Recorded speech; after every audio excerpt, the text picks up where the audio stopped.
اور وہ بدعتی ہو، بدعت نشر کرنے والا ہو، بدعت پر عمل کرنے والا ہو، تو اس کے بارے میں کیا حکم لگانا چاہیے؟ بھائی اگر اس کی بدعت ہم پر واضح ہے کہ یہ بدعتی تھا، یا بدعت پر عمل کرتا تھا، یا بدعت کو نشر کرتا تھا، تو وہ کسی تعریف کا مستحق نہیں ہے، کسی تعریف کا مستحق نہیں ہے۔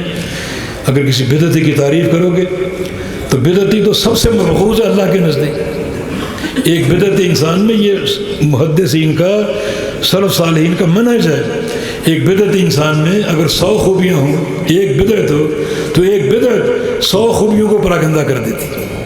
کوئی ضرورت نہیں اس کی بدعت، اس کی خوبیوں کی تعریف کرنے کی۔ اور مظاہر عمومی میں تو بالکل نہیں، جس کو لوگ سنے عامت الناس، اس سے کیا ہوگا؟ بدعتی اور بدعت کے بارے میں آپ کے دل میں نرم گوشہ پیدا ہوگا، مداحنت پیدا ہوگی۔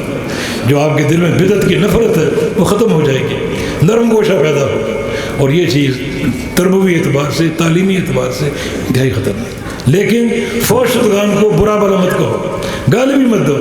اللہ کے پیغمبر کی حدیث ہے نہان سب الاموات فإنهم قد افضوا إلى ما قدموا۔ نبی اسلام کی حدیث ہے فوش شدگان کو گالی مت دو، برا بھلا مت کہو۔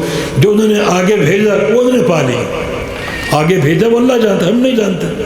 تو ہم اپنا ایک معتدل منہج رکھیں، نہ ان کی تعریف اور توصیف کریں۔ یہ بدعتی انسان کے لیے گویا جو ایک غیرت ہے اس کے منافی ہے، اور ایک نرم گوشہ پیدا کرنا۔